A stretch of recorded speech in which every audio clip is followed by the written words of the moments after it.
마태복음의 저자와 또 기록 시기에 대해서 살펴봤었는데요. 이제는 28장으로 된 마태복음을 어떻게 읽으면 좋을까라는 질문을 가지고 마태복음의 구조적인 특징을 살펴보면 좋을 것 같습니다. 이미 말씀드렸던 것처럼 마태복음은 가장 유대적인 성격이 강한 복음서인데요. 실제로 마태복음을 살펴보시면 특별히 예수님이 구약 성서에 나오는 위대한 선지자였던 모세와 아주 유사한 모습으로 비교되어지는 그런 부분들이 참 많이 나옵니다. 예를 들어서 아기 예수가 태어난 이후에 헤롯 왕을 피해서 이집트로 피난 가는 부분이 나오고요. 또 헤롯 왕이 동방 박사들에게 속임을 당했다는 사실을 알고 베들레헴 근교에 있었던 2살 이내의 사내 아이들을 다 학살하는 장면이 나와서 사실 이 이집트라는 장소와 또 이 아이들이 학살당하는 부분들은 저희가 출애굽기에 모세의 출생과 아주 유사하게 또 그 모세의 출생이 연상되어지는 부분들입니다. 물론 그뿐만 아니라 마태복음의 산상수훈을 보시면 또 모세가 시내산에서 율법을 받았던 것처럼 예수님이 산에 오르사 제자들을 가르치시고 또 제자들에게 새로운 가르침과 또 율법을 주시는 부분이 나와서요. 그 부분도 저희가 생각해 보시면 좋을 것 같습니다. 제가 이런 모세의 이야기로 시작해서 마태복음의 구조를 시작하는 가장 큰 이유 중에 하나는요. 실제로 마태복음 28장 중에서 많은 학자들이 마태복음이 5가지의 예수님의 큰 가르침을 포함하고 있다고 생각하는 학자들이 참 많습니다. 그래서 마태복음의 저자가 이 5가지의 예수님의 가르침을 부분 나눠서 배열한 이유는 실제 구약 성경의 모세 오경을 따라서 이렇게 배열하지 않았을까라는 생각을 하기도 합니다. 그럼 5가지의 예수님의 큰 가르침에 대해서 말씀드렸었는데요. 마태복음 28장 중에 마태복음 1장과 2장 예수님의 계보와 출생이 기록된 부분들을 저희가 복음서의 서론이라고 생각한다면 그 이후 마태복음 3장부터 7장까지 산상수훈이 포함된 가르침이 첫 번째 가르침, 마태복음 8장에서 10장은 제자들을 파송하면서 주시는 두 번째 가르침이고요. 마태복음 11장에서 13장은 천국의 비유를 가르치시는 세 번째 가르침이시고요.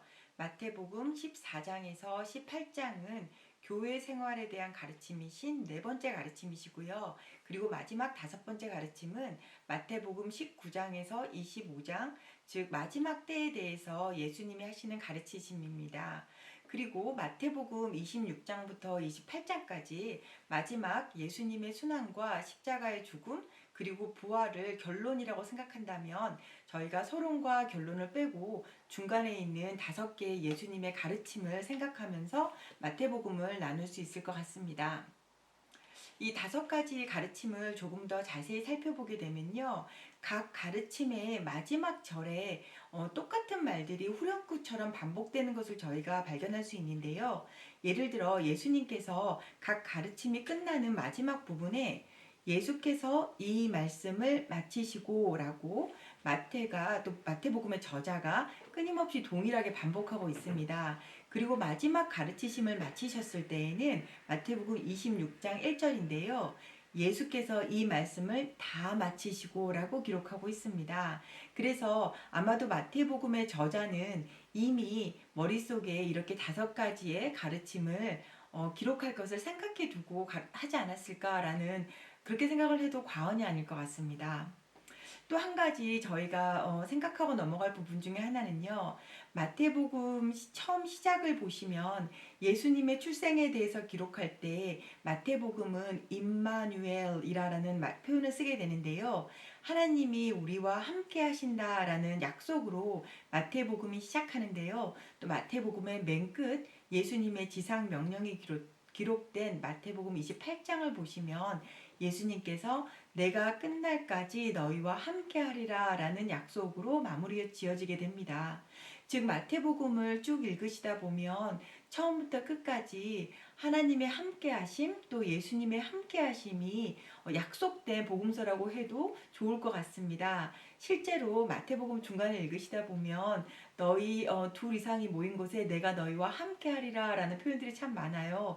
그래서 실제 마태복음의 저자가 예수님의 오심이 그리고 또 예수님의 승천하심이 또 우리와 함께 하신다라는 그 약속의 말씀을 끊임없이 강조하고 있다고 생각해도 좋으실 것 같습니다. 공관 복음서를 읽으시다 보면요. 복음서마다 되게 중요한 사건이 발생하는 그런 장소가 있는 것 같습니다. 예를 들면 마가복음은요. 예수님께서 배에 계실 때 가장 중대한 사건들이나 중요한 가르침이 이루어지는데요. 그에 비해서 누가복음은 예루살렘이 참 중요한 장소 중에 하나입니다. 복음서 자체가 예루살렘에서 시작되고요. 또 예수님의 승천, 복음서의 마지막도 예루살렘에서 끝납니다. 그뿐만 아니라 마귀가 예수님을 시험하실 때에도 그 클라이막스는 예수님을 예루살렘으로 데려가서 시험하는 장면인데요. 이에 반해서 마태복음을 읽으실 때는 예수님이 산에 오르실 때, 예수님이 산에 계실 때에 아주 중요한 가르침이나 중요한 사건이 일어난다고 생각하시면 좋을 것 같습니다. 그래서 저희가 다 알고 있는 것처럼 산상수훈을 생각해 보시면요. 마태복음에 기록된 예수님의 가장 중요한 가르침 중에 하나인데요. 예수님께서 산에 오르사 그곳에서 제자들을 가르쳤다라고 기록되어 있고요. 그뿐만 아니라 예수님께서 마귀에게 시험을 받으실 때도 마귀가 예수님을 높은 산에 데리고 가 시험했다라고 기록하고 있고요. 또 예수님이 마태복음 마지막에 제자들에게 지상 명령을 주실 때도 그것도 바로 갈릴리에 있는 산이었습니다. 그래서 혹시 마태복음을 읽으시다가 예수님이 가르치심이 혹시 산에서 일어난다거나 혹은 산이라는 장소가 등장했을 때 아주 중요한 사건이나 또 아주 중요한 가르침이 있을 수 있겠구나라고 생각하시고 읽으셔도 좋을 것 같습니다. 마태복음은 조금 더 문어체로 쓰여졌고 또 조직적으로 배열되어서 기록된 문서라고 제가 참 많이 말씀드렸는데요. 지금 말씀드린 것처럼 이렇게 5가지 예수님의 가르침을 나눠서 기록한 것만 봐도 마태복음 자체는 미리 저자가 머릿속으로 많이 생각하고 구성한 후에 기록하지 않았을까라는 생각을 할 수 있고요. 또 마태복음을 읽으실 때에 좀 더 작고 세밀한 것들에 초점을 두고 읽으시다 보면 마태복음의 저자는 3번씩 반복하는 것들을 아주 자주 한다는 것을 저희가 발견할 수 있습니다. 예를 들면 예수님의 계보가 기록된 마태복음 1장을 보면요. 아브라함부터 다윗까지 14세대를 하나로 기록하고 있고요. 그 다음 다윗부터 바벨론 포로 시절까지 그 다음 바벨론 포로기부터 그리스도의 오심까지 이렇게 3부분으로 나눠서 계보를 기록하고 있고요. 저희가 산상수훈을 봐도 예수님께서 구약의 율법을 지목하시면서 가르치실 때에 너희가 이전에 이렇게 들었으나 나는 너희에게 이렇게 말하노니 라는 가르치심을 주시는데 그것도 각각 2세트로 된 3번의 그룹으로 나눠서 이 가르침을 주시게 됩니다.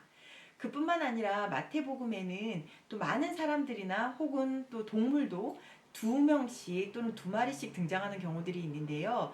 저희가 많이 알고 있는 그 가다랴 지방에 귀신 들린 자를 고치는 장면들이 제가 마가복음에도 기록되어 있고 또 마태복음, 누가복음에 다 기록되어 있는데요.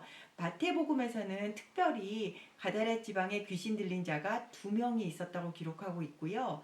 또 예수님이 여리고성을 지나서 예루살렘으로 들어가시기 전에 맹인된 마가복음에는 이름이 기록되어 있어서요. 바디메오라는 맹인을 고쳤다고 기록하고 있는데 마태복음에서는 2명의 맹인을 고쳤다고 기록하고 있습니다. 이뿐만 아니라 예수님께서 예루살렘에 입성하실 때 나귀를 타고 입성하시는데 마태복음에서는 그 나귀 또한 2마리였다고 기록하고 있습니다. 저희가 그 숫자의 움직임들을 보면서 마태복음을 읽으시는 것도 좋은 방법 중에 하나일 것 같습니다. 마지막으로 마태복음에서 참 후렴구처럼 자주 반복되는 말들이 자주 나오는데요. 제가 아까 그 5 가르침의 끝에 예수께서 이 말씀을 마치시고 이 구절이 계속 반복됐다고 했는데 그 외에 마태복음에서 반복되는 후렴구 중에 저희가 가장 눈여겨서 봐야 될 부분들은 이런 부분입니다. 마태복음에 자주 기록된 말인데요. 주께서 선지자들을 통하여 말씀하신 것을 이루려 함이라 라고 기록하고 있는데요. 마태복음을 읽다 보면 어떤 사건이 일어났을 때 그 사건이 일어난 것은 주께서 이미 선지자들을 통하여 하신 말씀을 이루시기 위하여 이 사건이 일어났다라고 기록하고 있고요. 그 이후에는 주로 실제 예언서의 말씀을 인용하고 있습니다. 모든 다른 복음서와 비교해 봤을 때 마태복음이 가장 정확하게 또 가장 눈에 띄게 구약의 특히 예언서의 말씀을 반복해서 인용한다는 사실을 저희가 살펴볼 수 있습니다. 이처럼 마태복음이 28장의 아주 긴 복음서이긴 하지만 여러분들이 실제로 예수님의 다섯 가르침을 나눠서 읽어보신다거나 또 마태복음 중간중간에 숨어있는 조그만 또 세밀하게 마태복음만의 특징들을 또 눈여겨보시면서 읽으신다면 마태복음을 읽으시는데 좀 더 많은 도움이 될 것 같습니다.